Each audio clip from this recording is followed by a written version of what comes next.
Good morning, students of Standard 11. Today we are going to discuss topic sanctuaries from chapter 1, Living World.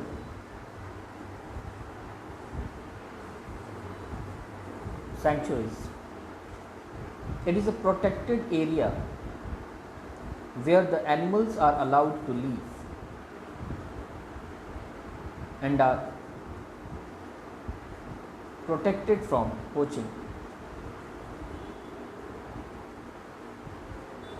So students, we can say that sanctuaries is the specific area where the animals are allowed to live and are protected from poaching. So students, we can understand the concept of sanctuaries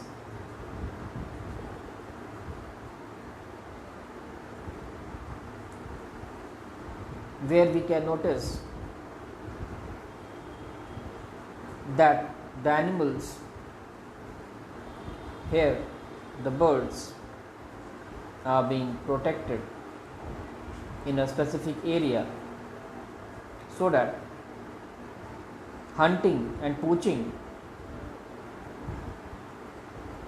of the birds and other animals does not take place. It is a specific protected area where the animal products are not utilized for commercial purpose. So students, sanctuaries are actually the specific areas which are protected and where any kind of animal products are not utilized for commercial purposes. So students, here the commercial purpose represents the trade. So students, we know that many animal products are there which sells quite costly in the market. So students, if you concentrate on this picture, you will be able to understand that it is the fur, and students, we know that the fur of animal sells quite costly in the market. So students, such type of selling of fur, tusk,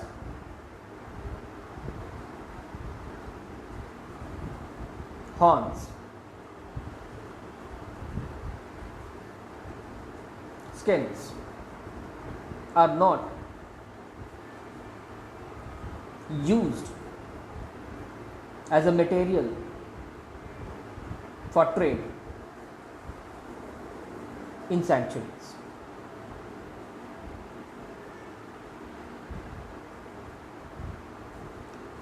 The animals in sanctuaries are not used for experiments. So students, we can notice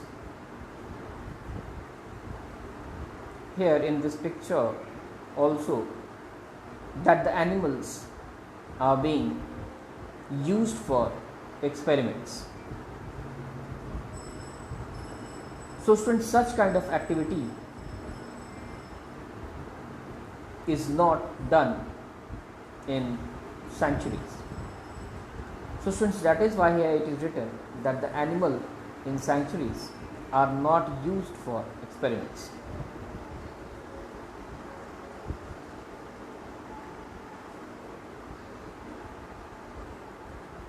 The human activity is highly restricted in sanctuaries. So students, the human activity is highly restricted in sanctuaries means that inside the sanctuaries, the local people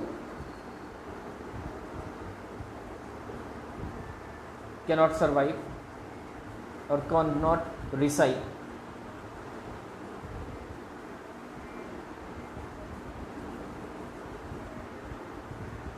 Besides that, the local people also cannot collect the plant products. The local people also cannot collect the plant products. Students, we generally know that the local people collect various types of plant products so that they can survive in the forest. So students, any kind of human activity is highly restricted in the sanctuaries.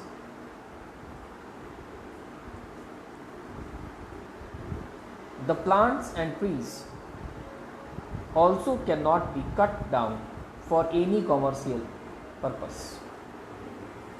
So students, here you can notice in this picture also that huge number of plants are being cut, and these plants are being cut so that they can be sold in the market, so that they can be sold in the market. So students, the plants and trees cannot be cut down for any kind of traditional purposes. So students, any plant product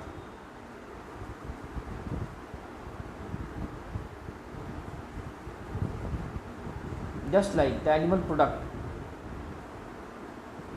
cannot be used for trade.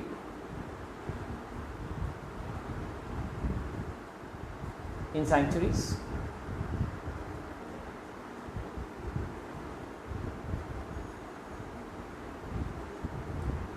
individuals are allowed to enter the sanctuaries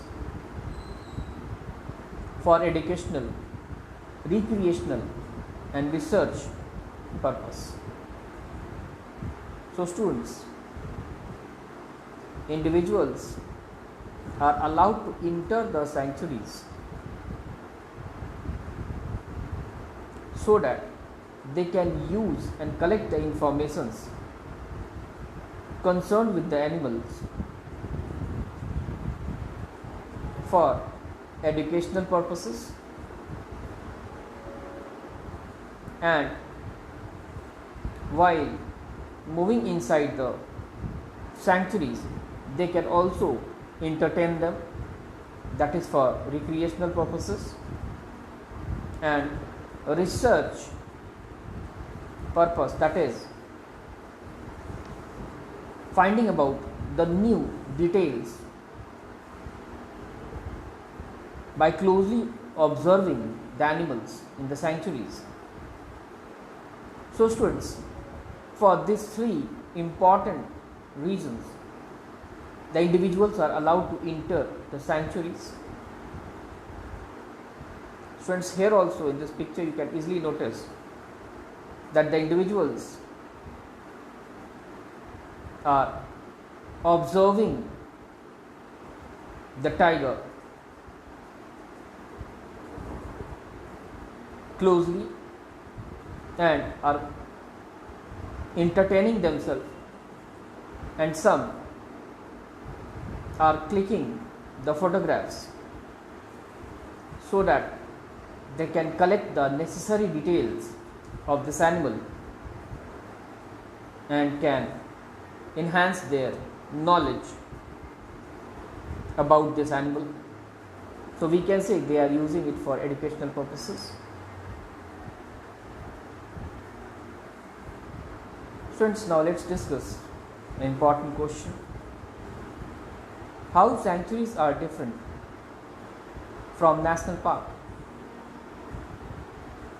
The restrictions in national park is heavy, whereas the restrictions in sanctuaries is not heavy. Thank you, students.